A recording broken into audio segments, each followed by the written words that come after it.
1,00,000 ಬಲ್ಬ್ಗಳಿಂದ ಇಡೀ ನಗರವೇ ಕಂಗೊಳಿಸುತ್ತೆ ಅಂದ್ರೆ ಅಂತಹ ಒಂದು ಭವ್ಯವಾದ ಹಬ್ಬವನ್ನ ಯೋಚನೆ ಮಾಡಿ. ಹೌದು, ನಾವಿವತ್ತು ಮಾತಾಡ್ತಿರೋದು ಮೈಸೂರು ದಸರಾ ಬಗ್ಗೆ. ಅದರ ಆ ಅದ್ಭುತ ವೈಭವದ ಹಿಂದೆ ಒಂದು ರೋಚಕವಾದ ಕಥೆ ಇದೆ, ಒಂದು ಪ್ರಾಚೀನ ದಂತಕಥೆ.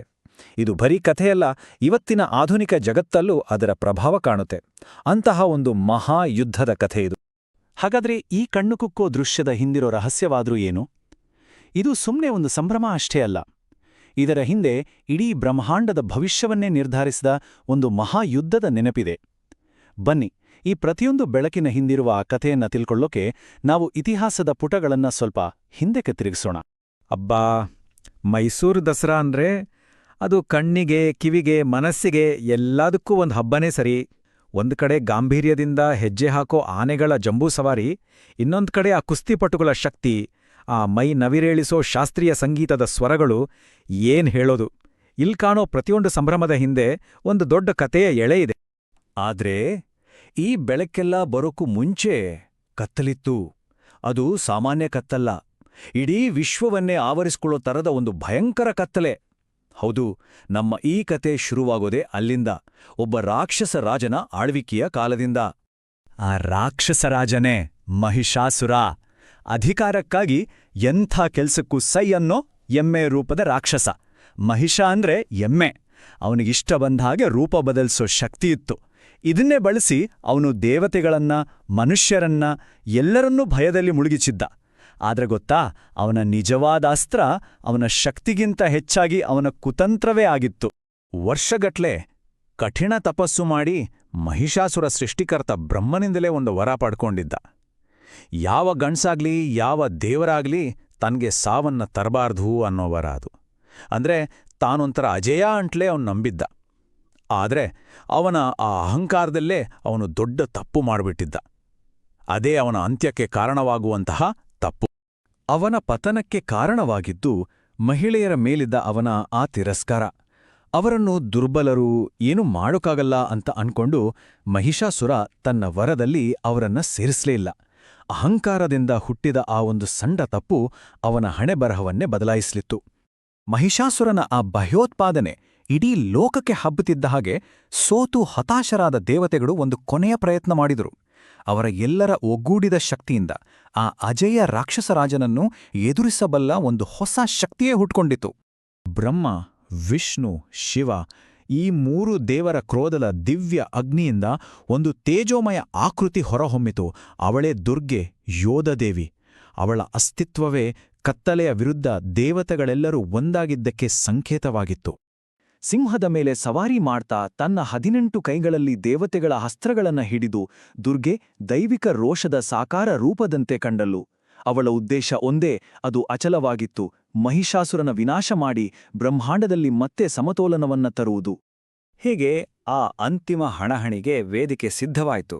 9 ದಿನ ಮತ್ತು 9 ರಾತ್ರಿಗಳ ಕಾಲ ದುರ್ಗೆ ಮತ್ತು ಮಹಿಷಾಸುರರು ಬ್ರಹ್ಮಾಂಡದ ಭವಿಷ್ಯವನ್ನೇ ನಿರ್ಧರಿಸುವ ಯುದ್ಧದಲ್ಲಿ ತೊಡಗಿನಾಗ ಸ್ವರ್ಗವೇ ಕಂಪಿಸಿ ಹೋಯಿತು. ಮಾಯಾವಿಯಾದ ಮಹಿಷಾಸುರ ಸಿಂಹ, ಆನೆ, ಆಮೇಲೆ ಶಕ್ತಿಶಾಲಿಯಾದ ಎಮ್ಮೆಯಾಗಿ ಹೀಗೆ ರೂಪ ಬದಲಿಸ್ತಲೇ ಇದ್ದ. ಆದರೆ ದೇವಿಯು ಪರ್ವತದ ಹಾಗೆ ಅಚಲವಾಗಿ ನಿಂತು ತನ್ನ ದಿವ್ಯಾಸ್ತ್ರಗಳಿಂದ ಅವನ ಪ್ರತಿಯೊಂದು ದಾಳಿಯನ್ನೂ ಎದುರಿಸಿದಳು.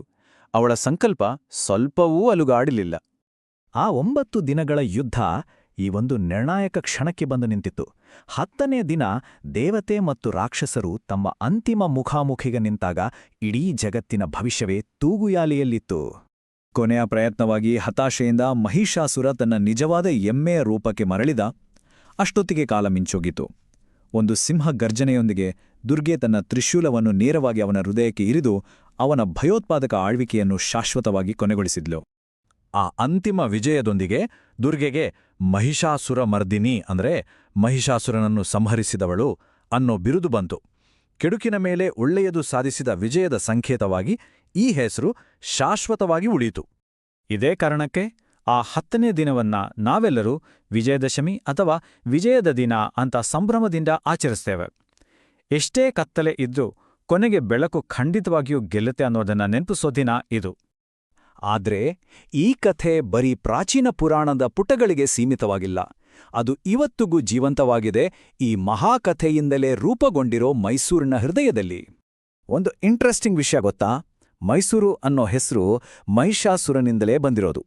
ಭೂತಕಾಲ ಯಾವತ್ತೂ ನಮ್ಮಿಂದ ದೂರ ಹೋಗೋದಿಲ್ಲ, ಮತ್ತೆ ಆ ಪ್ರಾಚೀನ ಯುದ್ಧದ ಪ್ರತಿಧ್ವನಿಗಳು ಇವತ್ತಿಗೂ ಆ ನಗರದ ಬೀದಿಗಳಲ್ಲಿ ಕೇಳಿಬರುತ್ತೆ ಅನ್ನೋದಕ್ಕೆ ಇದೊಂದು ಅದ್ಭುತ ಜ್ಞಾಪನೆ.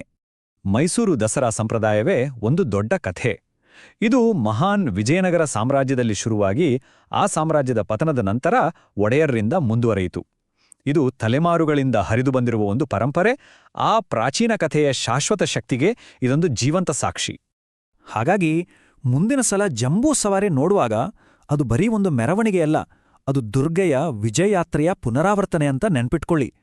ಆ ದೀಪಾಲಂಕೃತ ಅರಮನೆ ಅದು ಕೇವಲ ಒಂದು ಸುಂದರ ದೃಶ್ಯವಲ್ಲ, ಅದು ಕತ್ತಲೆಯನ್ನು ಮಣಿಸಿದ ಬೆಳಕಿನ ಸಂಕೇತ. 1,00,000 ಬಲ್ಬ್ಗಳು. ಅದರಲ್ಲಿ ಪ್ರತಿಯೊಂದು ಬಲ್ಬು ಒಂದು ಭರವಸೆಯ ಕಿರಣ, ದುರ್ಗೆಯ ವಿಜಯವನ್ನು ನೆನಪಿಸುವ ಒಂದು ಜ್ವಾಲೆ.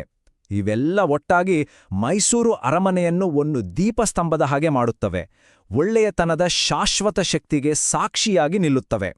ಇದೆಲ್ಲ ನಮ್ಮನ್ನು ಯೋಚನೆ ಮಾಡುವಂತೆ ಮಾಡುತ್ತೆ ಅಲ್ವಾ? ನಾವು ಆಚರಿಸುವ ಬೇರೆ ಸಂಪ್ರದಾಯಗಳ ಹಿಂದೆ ಇನ್ನು ಯಾವ ಕಥೆಗಳೆಲ್ಲ ಅಡಗಿರಬಹುದು? ವಿಜಯ ಮತ್ತು ಸ್ಥೈರ್ಯದ ಎಂಥ ಕಥೆಗಳು ಇನ್ನು ಬೆಳಕಿಗೆ ಬರಲು ಕಾಯುತ್ತಿವೆ? ಬಹುಶಃ ನಾವು ಸ್ವಲ್ಪ ಹತ್ತಿರದಿಂದ ನೋಡಿದ್ರೆ ಕೇವಲ ಹಬ್ಬಗಳನ್ನಲ್ಲ, ನಮ್ಮದೇ ಒಂದು ಭಾಗವನ್ನು ನಾವು ಕಂಡುಕೊಳ್ಳಬಹುದು.